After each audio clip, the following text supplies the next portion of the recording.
All right, so I'm here with Tommy Caldwell, and today we're going to talk about the ketogenic diet. What is it? Who's it good for? And should you do it? So, Tom, let's start with what is the ketogenic diet? Sure. So there's a few different forms. Traditionally, the ketogenic diet would be 50 grams of carbs or less. If you're a hardcore ketogenic dieter, you might say much less than that. But typically your daily meals are going to consist of a lot of fat, mostly dietary fats, a little bit of protein, and then very, very small amounts of carbohydrates, usually from leafy green fibrous vegetables, stuff like that. Okay, so we're talking a super low amount of carbs, and you're making up the rest of your diet with fat and protein. Can Right. you put that in perspective? Just how few carbs is that? So it would be a few cups of cooked greens per day. Of cooked greens? Yeah. So we're not even talking rice or bread or anything like that? No, rice or bread would be a big no-no. Okay. This much rice would put you over about 50 carbohydrates, so it's something that would be suggested to avoid. All right, well, a lot of people are talking about it, a lot of people are doing it.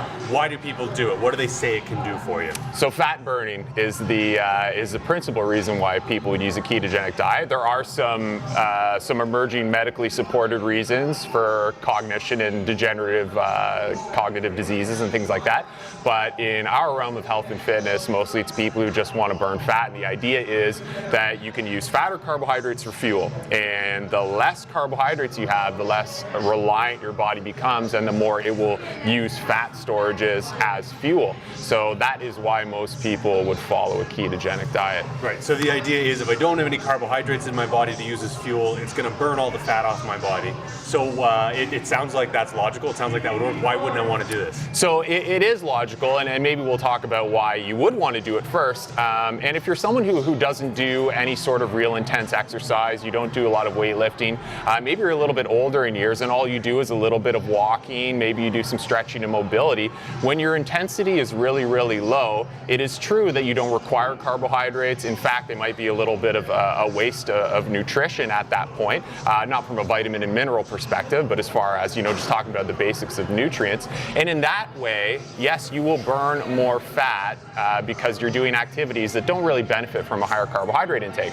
But if you're a fairly active person, if you do a little bit of weightlifting, especially if you do some of the intense stuff like you'll see happening in the background here, you have to have carbohydrates to perform, you have to have carbohydrates to recover, or perhaps I should say it's a much more optimal and helpful to have those carbohydrates. So if you're not really up to much, then your carbohydrates should be low, but if you're intensely active or even moderately active, you're going to want carbohydrates in there to help fuel your workouts, to help you recover, and just to keep you mentally sane as well from a dietary perspective. Okay, so we got these two fuels. We got the fat as sort of a slow burn fuel. Yeah. We've got the carbohydrates, which is the higher octane stuff. Yeah. All right, and so the thought is that if I don't need the higher octane stuff, I can do with a little bit less of it.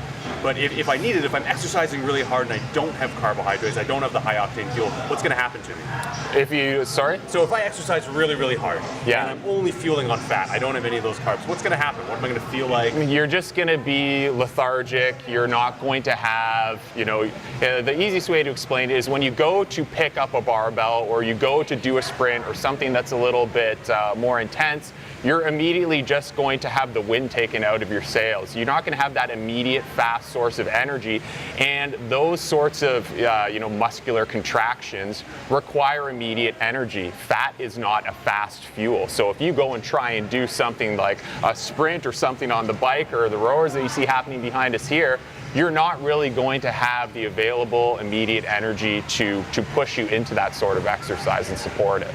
Okay.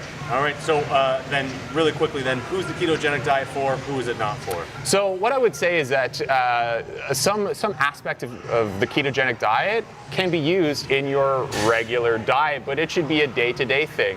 When you're resting, when you're just doing active rest like walking or maybe some light mobility, eat in a ketogenic sense of a lower carbohydrate diet. But then when you're doing more active stuff, when you're a little bit more intense, when you're lifting weights or doing any of the stuff we talked about, bring your carbohydrates back up. Or if you're just an inactive person, you're injured, or you just, you don't work out that much, then a ketogenic diet or some sort of version of it probably isn't a bad idea for you. All right. Thanks for talking about the ketogenic diet. Yeah, no problem.